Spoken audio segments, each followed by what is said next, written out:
Activision Blizzard owner and CEO Bobby Kotick has been talking at the CNBC Evolve conference in Los Angeles on Tuesday, and he was showing once again how out of touch he is with his player base, saying that the future of Activision Blizzard is, surprise surprise, milking his already established franchises on mobile for more player engagement and more social connection. How awesome. Here to talk with me through it is Mr. Henry Cooper. Hello. I thought you were going to give me a little middle name there because I was going to say, oh, well, it's Bobby the Farmer Kotick because he's doing all this milking, but now the joke doesn't land and it's really awful. No, let's just move on quickly. Quickly. So at the conference with CNBC, he was talking about how he's able to sustain the business growth of the business over the last 28 years that he's been CEO. And the quote is, it's not that complicated. We are ruthless prioritizers of opportunity. We don't get distracted. We know what our business is. We find the best talent and we make sure that we keep our talent focused, not distracted. And we do a really great job of prioritization.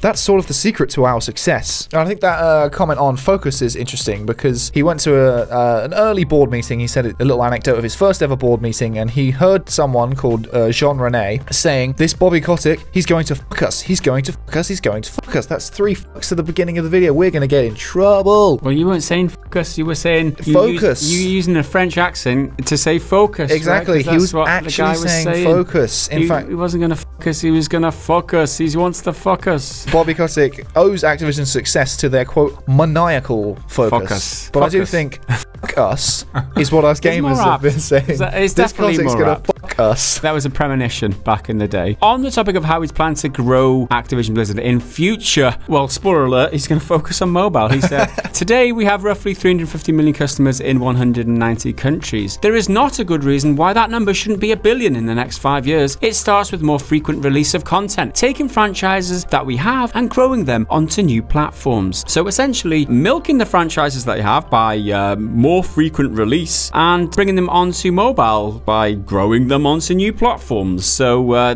there's his plan there in a nutshell. He carries on. When games became available on phones, the market exploded and the audience size went from a few hundred million to billions of potential customers. Think of all that money. Billions of money lost if we're not on mobile. That's what he's thinking. A few hundred million. How pathetic. But now billions and billions of potential customers. And apparently he's right. He says, we launched our game Call of Duty for the first time on a mobile phone in October. In a month, we signed up 100 million consumers. In a month! You're obviously the big dick.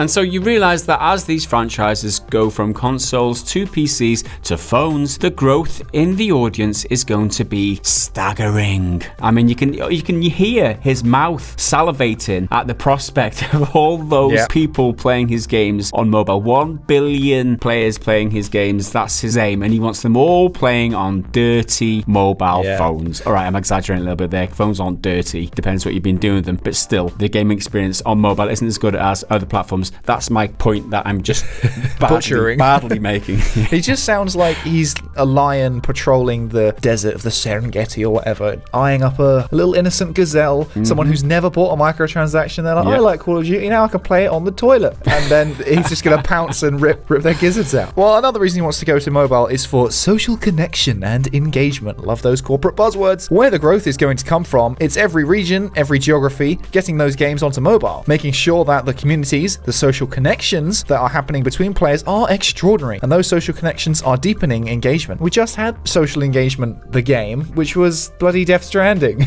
Yeah. So I don't think we need any more. And just in general, what he's doing here is fulfilling the AAA publisher archetype, but hitting the holy grail trifecta of modern AAA game development, which is talking about mobile games, social aspects, and player engagement. And we've heard Andrew... Did you have that on your bingo card? That's it.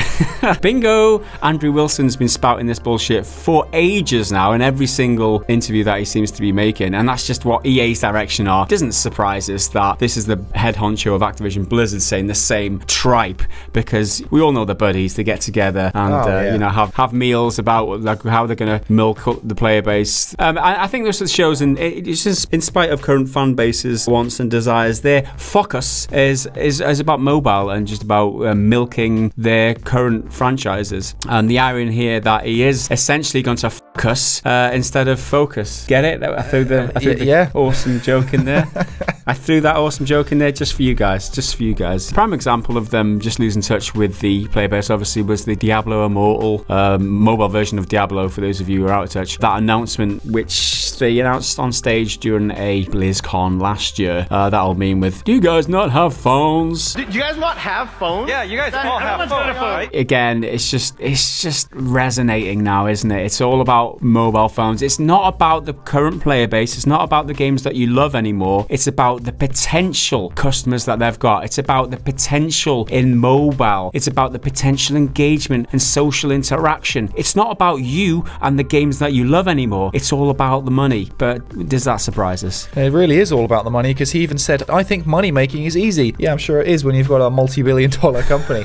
Yes, right, you can say, well, he helped make the business, he helped build it. But he still had a very fortunate hand of cards dealt to him. And even, to be fair, he does acknowledge that. But saying, I think making money is easy is super so ignorant. up his own arse. Oh, man. On the topic of him being up his own arse, he did talk specifically about him being demonized by the internet. And we hark back to a quote of his from 10 years ago or so, where he said, the goal I had in bringing a lot of packaged goods folks into Activision about 10 years ago was to take all the fun out of making video games. And that is one of the quotes that the internet uses as for demonizing him. But he talks back and he slaps back specifically about that quote, and he says the following. What happened was, I was at a conference and somebody asked me why I hired all these executives from Procter & Gamble. And just jokingly, I said, to take the fun out of making video games. Of course, I didn't mean it. I was laughing, and everyone laughed at the joke. Not that many people did here, but you know, the vocal minority of people took it out of context, and that's what caused the demonization. So there's his explanation. He's taken a lot of time to think about how to justify what he said. It's just a joke. But it's just a joke, and he carries on. But within the company, I think, you know, this company couldn't be successful without that rigid adherence to creating a culture that fosters inspiration and creativity. And that's the essence of the business. Creativity from the people who have made the same Call of Duty game about half a dozen times in the past few years. But speaking of taking things out of context, he made some comments about politics, and you might have seen some headlines reading things like, Activision CEO says games shouldn't be political, but that's not actually what he said, and it's quite a lengthy quote, but it comes in response to the interviewer, who was Becky Quick, and she said, I think people are turning to business leaders and expecting them to lead on a variety of subjects, and that can take you anywhere from Hong Kong and democracy to gaming addictions, which I imagine means addictions, and beyond. How do you grow into that role? What do you do? So that context is her asking him from a business perspective, as a businessman, where do you think you stand in this sort of stuff? And his response was, but you know, we're not the operator of the world's town halls. We're the operator of communities that allow you to have fun through the lens of a video game. And you know, my responsibility is to make sure that our communities feel safe, secure, comfortable, and satisfied and entertained. And so that doesn't convey to me the right to have a platform for a lot of political views, I don't think. I think my responsibility is to satisfy our audiences and our stakeholders, our employees and our shareholders. But I think there are some business people who are incredible examples of character and integrity and principle, and have what you see are the great attributes of leadership, and I think they are incredibly inspiring for me. But I think, you know, they have the right to articulate views and visions and voices about government and policy and politics, and I love engaging with those people. So essentially, people have run with him saying games shouldn't be political. Now, that's not really what he said, because as most people could understand, all of Activision's Call of Duty games in particular are inherently political. They're about war. But he's saying this as a businessman, and that his role as a businessman is to keep customers happy, not be political. Whether or not he does, that's a separate thing. His goal is to make money, and that's something they are very, very good at. And it sounds like he's not talking as a game publisher specifically, it's just from a business angle. And really, nothing they ever do is politically motivated. It's money motivated. They don't ever give a shit what side they're on. It's just which side pays the most. And in the whole Blitzchung thing, which was a big controversy recently, they chose the side which will make them the most money, which is siding with China, so they can put their games there. I doubt that Activision or Blizzard actually have a stake in what happens politically with China. They just want to make the most money out of it and then get their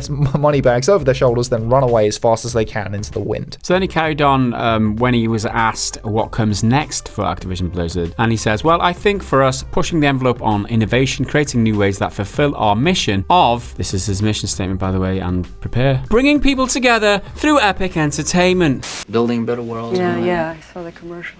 Such a bad line. I just hate it. Through Epic Entertainment. What are you talking about there? Such a bullshit cookie cutter. Oh my, I just talk like a human being. Anyway, I'm sorry. Just that line, bringing people together through Epic Entertainment. That's just but. And I've expressed enough of my frustration with that. It really sounds like one of the slogans one of the robots will spit out at you in the Outer Worlds or something. Yeah, exactly. And incidentally, that's what Blizzard Entertainment President J. Allen Brack said in a blog post when he responded to the Blitzchung/Hong Kong incident last month. And he also said it on stage in his non-apology during the opening ceremony at BlizzCon. He says, "We aspire to bring the world together in epic entertainment." Come on, I mean, obviously this mission statement, which is what it is, a company mission statement, is resounded. Someone sat in a meeting somewhere and said, this is what we should try and promote now. We should say these bullshit words so often that we actually begin to believe the bullshit ourselves. Mission statements come from PR people, that they sound good and you can stick it on a poster or on a wall in your office. That's all they're there for. So Kotick finishes off with, I still think we're just scratching the surface of how you bring people together. We have 350 million customers today, but I see that number growing to 1 billion in the not too distant future. The fact that he mentions bringing people together and we have 350 million customers right after one another in the very next sentence, does that mean that bringing people together means for him it's just another way of saying getting more customers? When he says bringing people together, what he means is we're going to have more customers than ever. Opening more wallets is what he's saying. That's what he means, yeah. So there you have our take on what he was said and what was said throughout this interview. Obviously, he was misquoted or taken out of context in some of the outlets. We set the record straight and also highlighted some of his bullshit. But basically, mobile, social connections, and engagement is the focus for Activision Blizzard in the future. Getting to that 1 billion customers is his goal, and he's just going to do it in spite of the current player bases. You're going to need a phone to make the most of the content in future, essentially. I mean, the thing for me is like mobile phones these days are more powerful than ever, right? Nintendo Switch, I mean, you can get a phone in your pocket right now that's probably as powerful as the Nintendo Switch if you've got a more recent one. But the problem is that they need to make decent games, not laden with the bullshit mobile monetization and all that bullshit that mobile games are known for. So you need to take out the microtransactions, loot boxes, skimpy watered down mechanics, locking progress or content behind paywalls with the timer is one of my personal peeves. I just hate that bullshit. Just make premium games with decent mechanics, and maybe the players, the people who made the companies big by buying your games in the first place, those core gamers, maybe then will support you. Maybe then we'll get behind this push for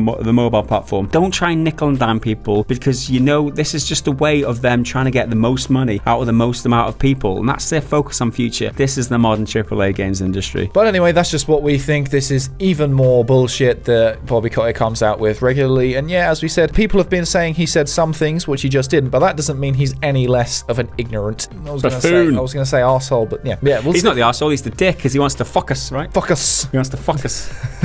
Anyway, make sure you leave a comment down below. Let us know what you think. Go on over to patreon.com/prettygoodgaming to support us, because we're definitely getting demonetized for all of this focusing we're doing. Make sure to hit the subscribe button. I've been Henry. He's been Gaz. We'll see you next time.